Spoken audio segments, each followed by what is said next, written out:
The hospital lights glowed faintly, casting soft shadows on the white walls of the palliative care wing. It was another quiet night for Nurse Maria, who moved skillfully between beds, checking vital signs and administering medications. The scent of disinfectant mixed with the subtle aroma of wilting flowers, and the somber serenity of the setting felt almost comforting. Yet, Maria had no idea that this night held an unexpected turn.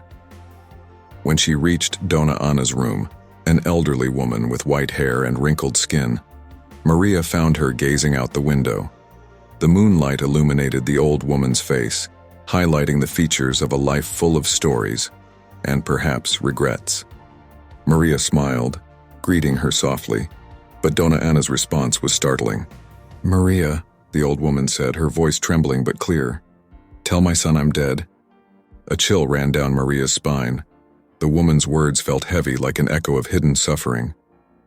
For a moment, Maria hesitated, trying to grasp what lay behind those words. "But Dona Ana, you're still here. We're all here for you." The old woman slowly turned to face the nurse, her eyes filled with deep sadness and a quiet wisdom. "I know, my dear. But they don't understand me. Not my son. He needs to understand that I'm no longer the mother he knew." Maria couldn't look away from Dona Ana's fragile form. "Why do you want this?" she asked, trying to fathom the depth of the request. "What's going on?" A heavy sigh escaped the old woman's lips. "A lifetime of heartaches of wrong choices. He sees me as a burden, as a weight. I want him to live without that." Dona Ana's voice trembled, and Maria could feel the pain beneath every word.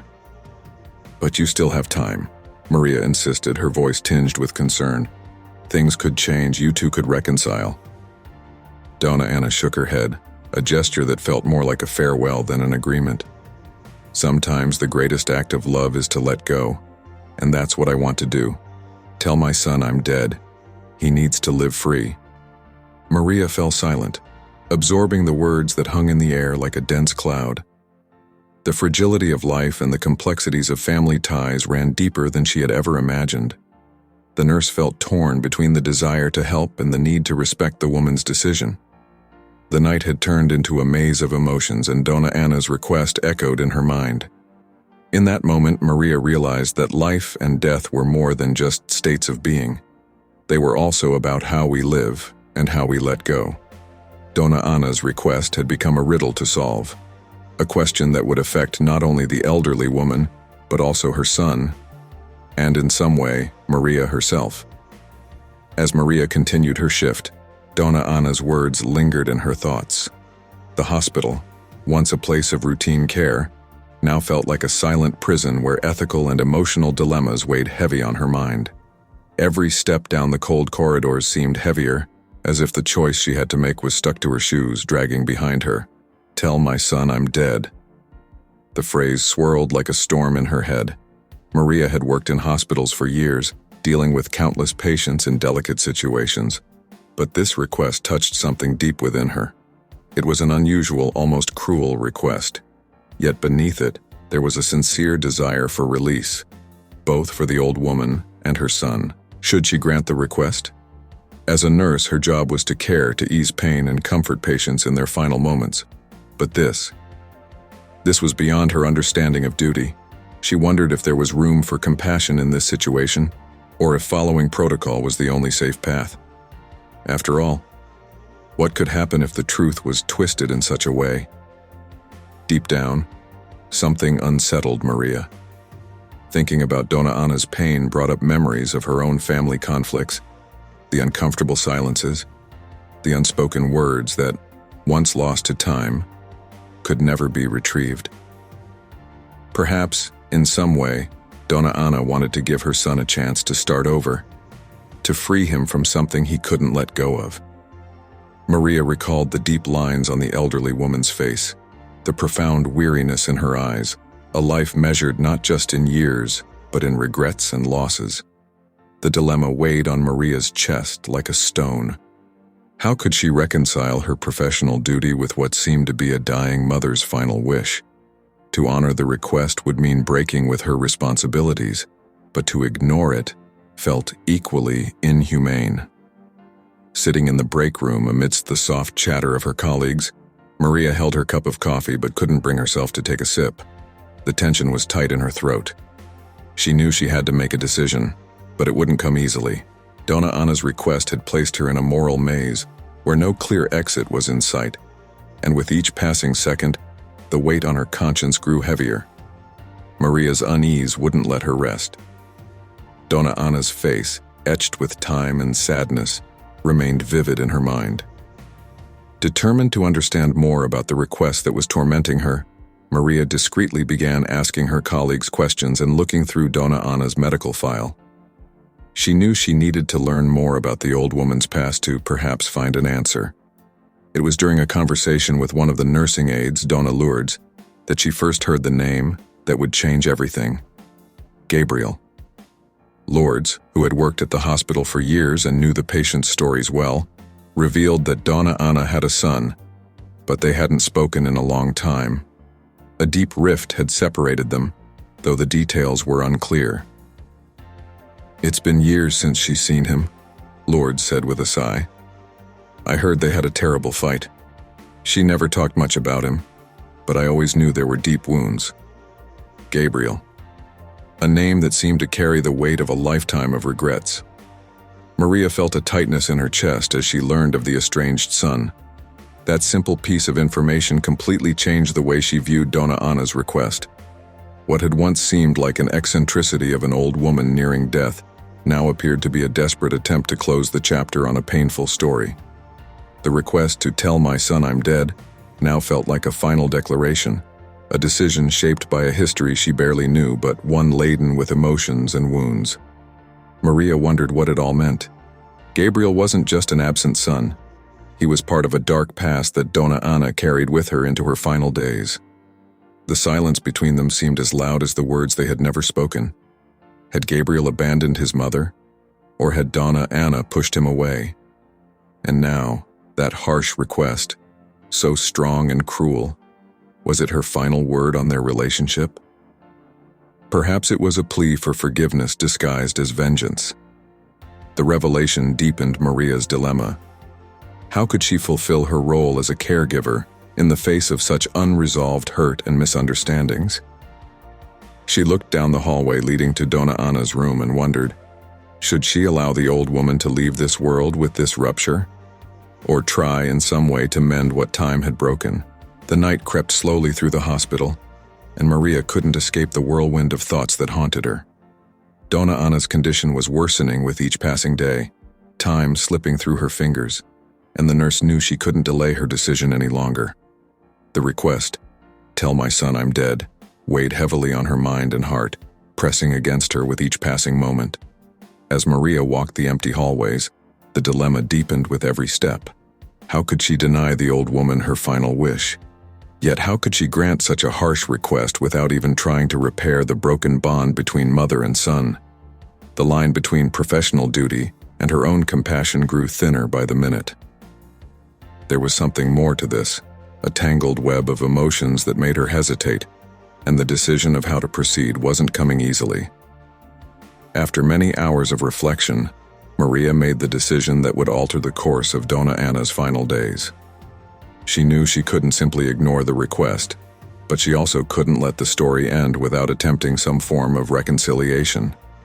With a heavy heart and the phone in her hand, Maria searched for Gabriel's contact, the estranged son. She hesitated for a moment before dialing, as if fate could change in that brief moment of indecision. But finally, she pressed the numbers and listened to the ringing on the other end. The call was short, direct.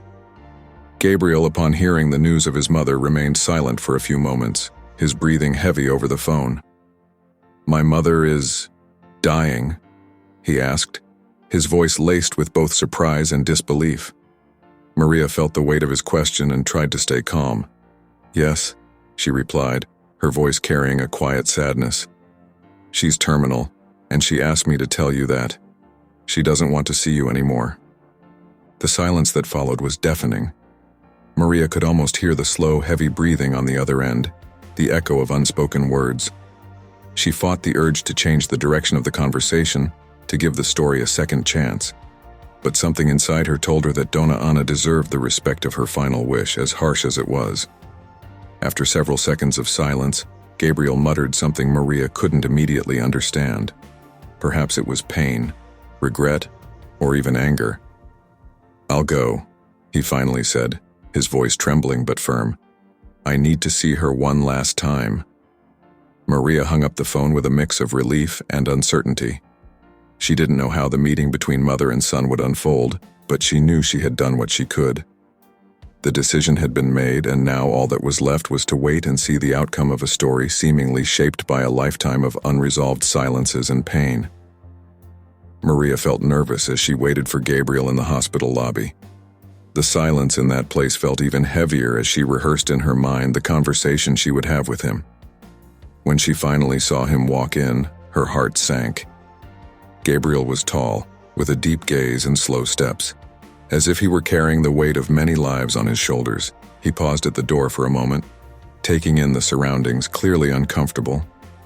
His hands trembled slightly as he tried to keep a neutral expression. But Maria could tell. She knew that behind that facade was a tangled mess of emotions ready to burst. She approached him cautiously, her heart racing. "Gabriel?" she called softly, almost hesitantly. He looked at her for a moment before nodding.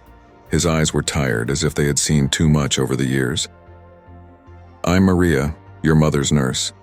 Thank you for coming." Gabriel nodded again, his eyes shifting toward the hallways leading to the rooms. Is she really that bad?" he asked, his voice faltering, even though he tried to sound indifferent. Maria took a deep breath, battling the internal dilemma that haunted her.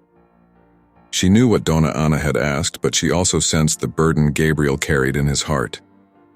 It was clear that he was weighed down by years of hurt, resentment, and regret.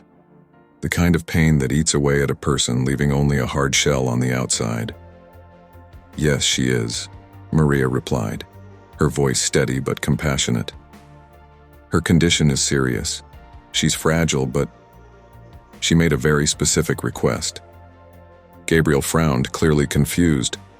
What did she ask? Maria met his gaze, and for a moment she hesitated. This was her chance to fulfill Dona Ana's wish, to say exactly what she had asked. But now, standing before this broken man, Maria questioned whether it was really the right thing to do. There was something in Gabriel's eyes, something that made her doubt he could bear to hear those harsh words at that moment. He seemed lost, a mixture of anger and guilt radiating from him like suppressed energy. I don't know what I expected coming here," Gabriel confessed, looking away. "She never reached out to me, and now, I don't even know what to think." Maria watched him for a moment, her own feelings in turmoil. The story between mother and son was long, full of silences and misunderstandings. And now the last chance for a meeting was in her hands. "She asked me to tell you something," Maria began, her voice trembling slightly. "But maybe what she really needs is different from what she asked for. You have to be prepared, Gabriel. Whatever it is, this may be your last chance to talk." Gabriel seemed on the verge of breaking down, but he nodded, Maria's words striking a chord within him. Perhaps it was fear, perhaps regret. But he was finally there, and Maria knew that, whatever happened, the next step was his to take. "I'm ready," he murmured, more to himself than to Maria. And together they walked toward the room where Dona Ana was waiting, each carrying their own internal battle. Maria's heart raced as she guided Gabriel through the hospital corridors. Each step they took seemed laden with a nearly tangible tension, and the silence between them was crushing. Gabriel was nervous, his eyes downcast, as if unsure of what awaited him at the end of this walk. Maria knew this would be his last moment with his mother, but how would he react? What would he say? As they reached Dona Ana's door, Maria paused for a moment, looking at Gabriel. He took a deep breath, hesitant, but finally nodded, signaling that he was ready, or at least as ready as he could be. When they entered the room, the air was heavy with the scent of medicine and the fragility of a life nearing its end. Dona Ana looked visibly weaker, her body still and her eyes closed, breathing irregularly. Gabriel stood frozen at the door, the distance between him and the bed being more than just physical. Maria could feel the pain, the wounded pride, and the decades of hurt that separated them.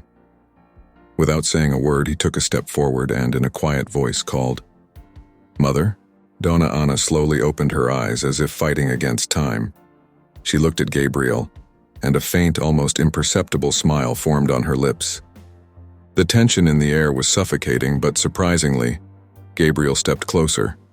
He didn't say the words of forgiveness Maria might have expected. Instead, he simply held his mother's hand with a tenderness that needed no explanation. That simple gesture was all Donna Ana needed in that moment. There were no speeches, no emotional confessions.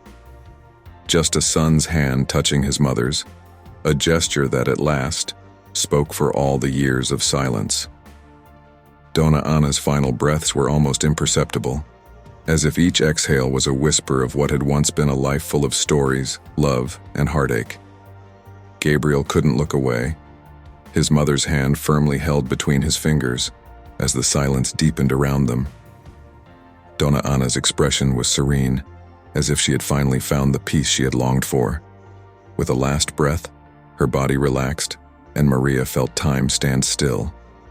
The hospital monitor emitted a single beep, echoing through the room, sounding more like a lament than a signal of an ending.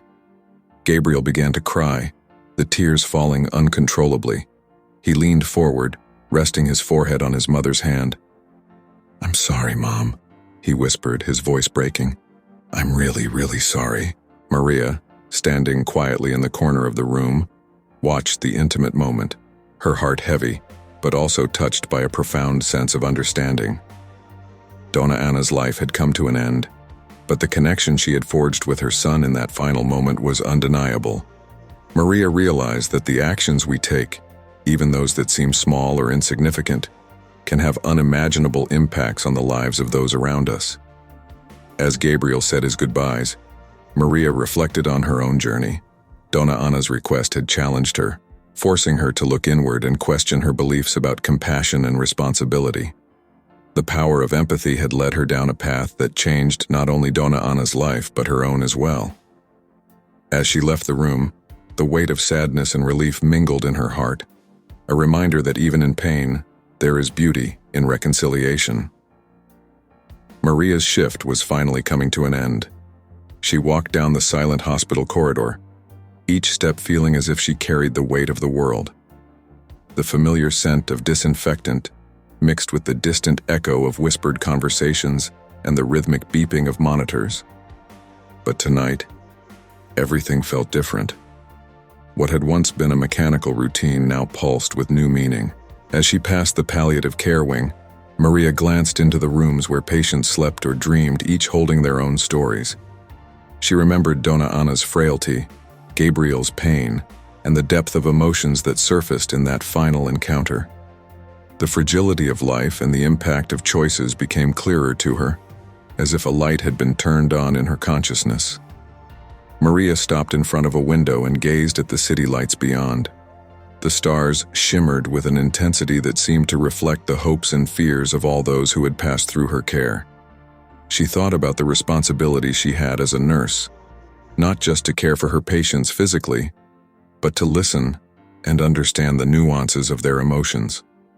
Every word, every gesture, every decision had the power to transform lives or leave them in despair. With a deep sigh, she allowed herself to feel the emotion that enveloped her, a mix of sadness and gratitude. Compassion wasn't just a duty, but a human connection that transcends pain and suffering. Maria knew that even in the most difficult situations, there was always a chance for reconciliation and healing. And so as she left the hospital that night, she felt a little lighter, a little wiser, and more aware of what it truly meant to care for someone.